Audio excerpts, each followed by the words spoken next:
Hello. Hi. And welcome to another episode of Justin and Dreeny Romantic Review. That's right. Today we saw Predator Badlands. But that's not the movie we're talking about today. Oh, right. We're going to be talking about a movie we saw last week and trying to recap and recall what we saw, because I really enjoyed the movie, but it was kind of late that we got out of the theater. It was really late. Yeah, so we didn't want to talk about it that night, but we still want to bring it up because we have some thoughts, don't we, Dreeny? Mostly Justin. So we went to go see last week Now You See Me, Now You Don't, which is Now You Three Me, the third movie in the Now You See Me franchise. We had watched the first and the second movie only like a month or two ago. Yeah, pretty recent. It was before Halloween, I think. We didn't even know the third one was coming out. Yeah, until it started coming closer to the date, and then we were like, oh, that timing worked out perfectly. But at the time that we watched the two of them together, we did not know, which was cool. Because there's also like a lot of bad movies in theaters, so we weren't going for a little bit. Yeah. And then we saw this and we were like, oh yeah, we gotta see it. And we did see some movies that we just chose not to recap, like in Halloween month, we saw Good Boy and we saw Shelby Oaks as well. Good Boy was really short. And Shelby Oaks, I slept the whole time. I went to go see it because I like Chris Stuckman and his reviews on YouTube, so I was going to support him as a director, and I thought that it was all right. To support Justin. Thank you, like you always do. You're so great at that. Thanks. So speaking of support, we had a great supporting cast in this movie. 3 new magicians make their presence known on screen in this movie. Their names are Bosco, June, and Charlie. And these are the 3 new magicians that join the cast for this movie.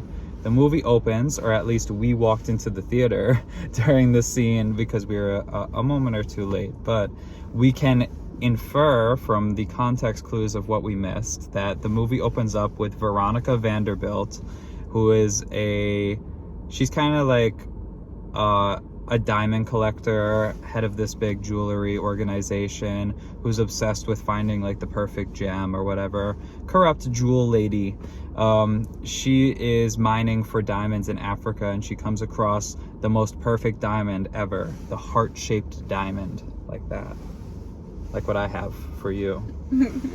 And she finds the diamond and it becomes her prized possession.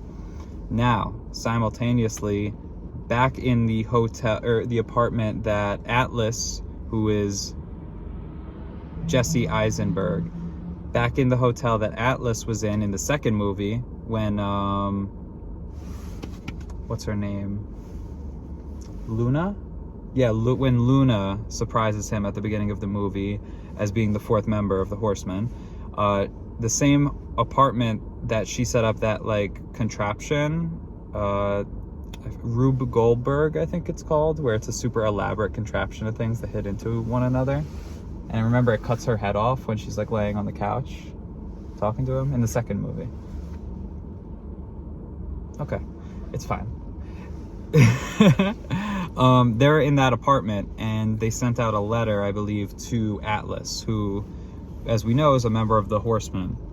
When Atlas shows up, he tells them, oh, the Horsemen are no longer together, but I want you guys for this mission, because I think he summoned them there. We missed that part. But anyway, they all get together in an apartment. They all got a card. Yes, they all got a card, and they were told to go through with this operation. So they're given a message or a mission from the Eye. And they go to collect the diamond. They have this huge elaborate heist, and amongst the heist, they kidnap like a photographer, or they impersonate a photographer. They flip the display case and stuff like that to steal the diamond, and it's all this really like big elaborate scheme that Atlas puts together with the 3 new magicians to kind of test them. But it's also a test from the Eye because it's a mission that they were given. So it all goes successfully, and during the procurement of the diamond, it is revealed that not only is Atlas there alone, but the Eye has also summoned Jake. I think that's Dave Franco's character in the movie. I think it's Jack. It's Jack. It's not Jake. Jack. Almost did it again. Henley, who is the magician from the first movie, the original female horsewoman, and McKinney, who is Woody Harrelson's character, who's the what is it, mind control?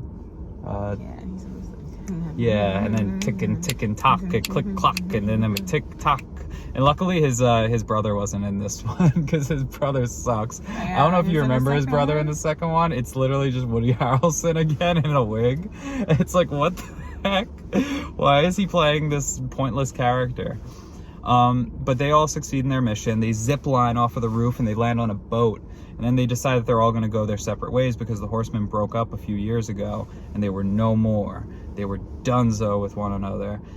Except... Like donezo. Yeah, that's right. And they ended up getting Mark Ruffalo's character, Dylan, ended up getting put in like a Russian prison or something like that, they mentioned at that point. So then they all decide that they're going to go their separate ways, except they're all brought together because their mission from the Eye is to go to this place together in France.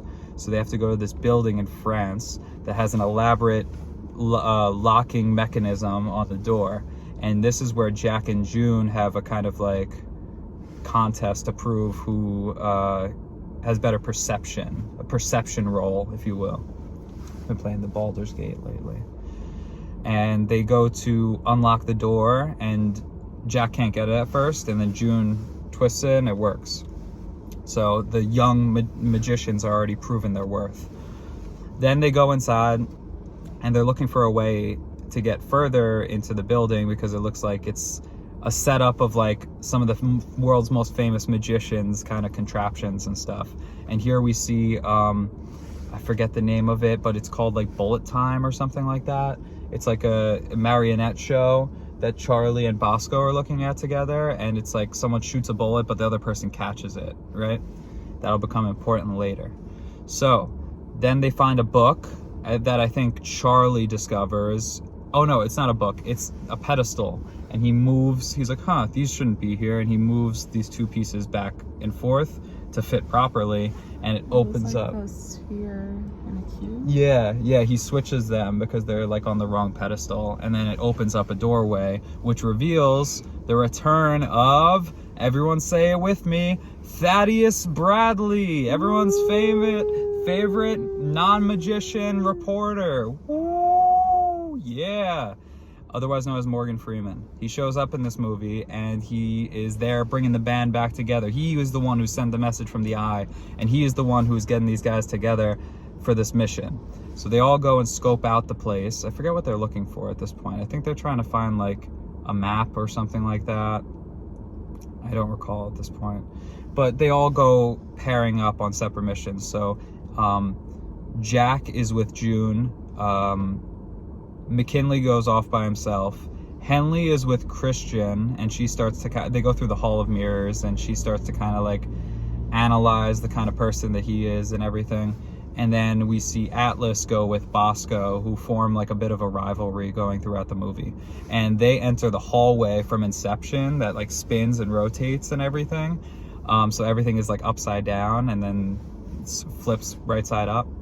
And then there's this really cool scene. This is honestly the reason I wanted to do the review in the first place, is the scene where they just keep one-upping each other. You remember that? Yeah. When like one goes into the chest and everything. It starts off as like a card trick that Atlas is doing to Bosco to try and prove like that he's not like a phony magician or whatever, that he's like capable. And it just escalates where like everybody keeps joining the scene and like things just keep evolving and everything. So that scene was really cool. Like I remember in particular, Jack in the box, you know, and then he escapes out. And Henley does like a thing where like she turns like, it was bubbles or like or birds into like a dress as she's walking by. I thought the editing on that was really cool, like the way that they organized that. And then they're all basically just flexing their magician muscle, and they're just doing some cool stuff. And then Thaddeus tells them of like the importance of the mission or whatever. He's like behind some like bulletproof glass, and then the cops come in and they bust them. they all go running, and they go through like their respective areas, like the twisting hallway and the hall of mirrors and everything, to get away from the cops. However, in doing so, they shoot Thaddeus before he goes down. It's like he's able to get away because of the one-sided mirror, but one of the cops lands a bullet on him before he's able to actually like leave. And then they're all trying to leave except McKinley, June, and Jack all get captured by the police. And Thaddeus is now dying in like underground, and on their escape route, Atlas finds him, and they have like a really heartfelt goodbye. What'd you think of saying goodbye to Thaddeus at this point in the franchise? That's the last thing I remember. Wait. Yeah. For the most part right now. Yeah, maybe until like more details come up that I'm describing, maybe it'll make sense. I didn't expect him to die so soon. Yeah, I thought he would have factored into like the end of the movie, but I felt like it put good heat on I guess you don't really want heat on the cops, that doesn't really matter, but on what's her name? Not Patricia. What was that lady's name? Began with a K.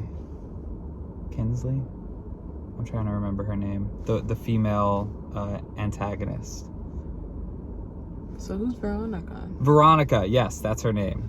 Thank you. Veronica Vanderbuilt. That's her name.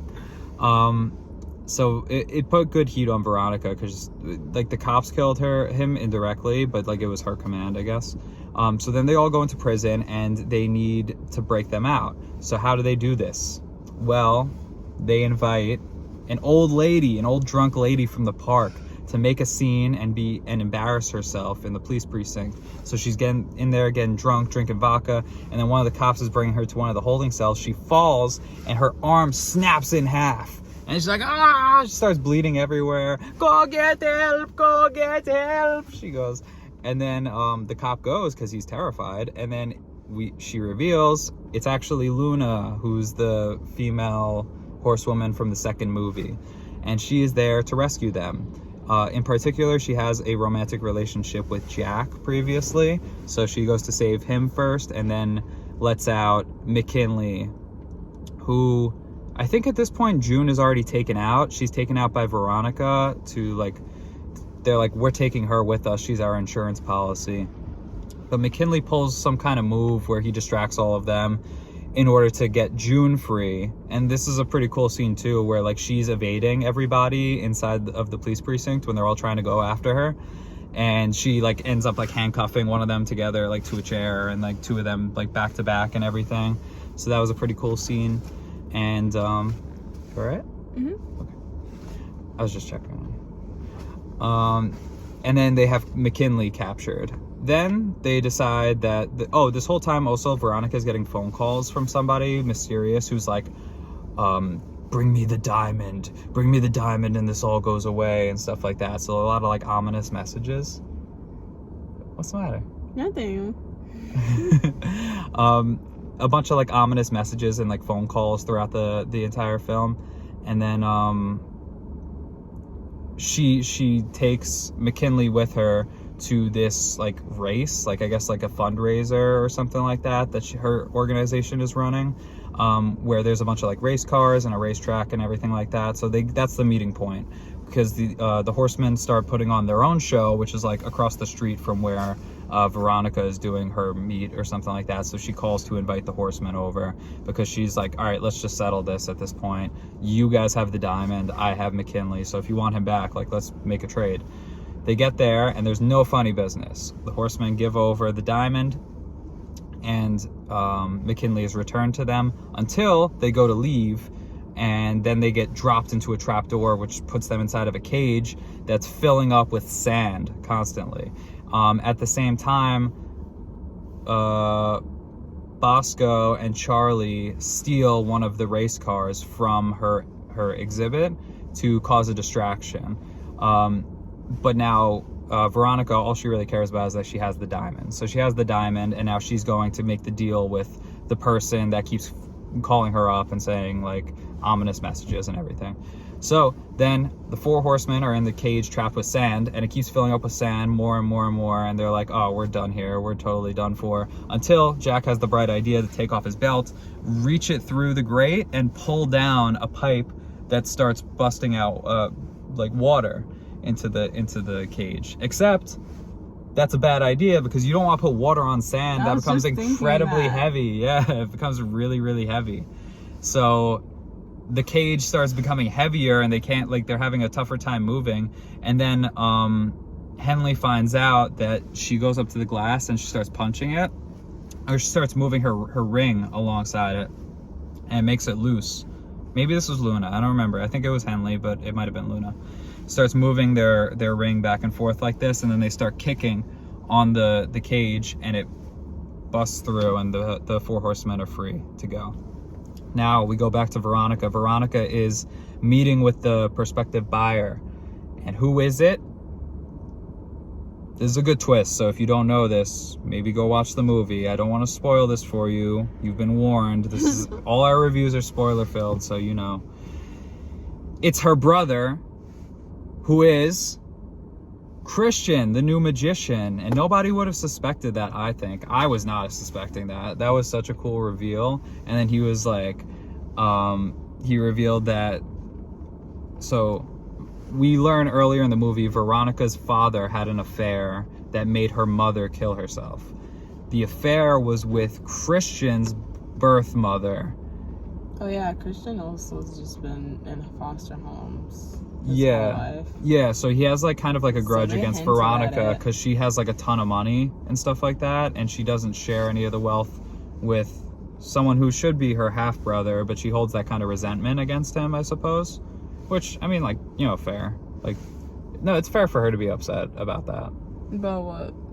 That her father had an affair. Oh, yeah. And then her mother killed herself. Like, that's a valid grudge, but also at the same time, Christian had nothing to do with that, you know? Like, your grudge is with the dad. And Christian reveals that he was the one the whole time who was blackmailing her. She hands him the diamond, and then before he's able to really, like, get away, she shoots him. But the gun that she shot him with was handed to her by Bosco, who was one of the security guards just playing a prank on her.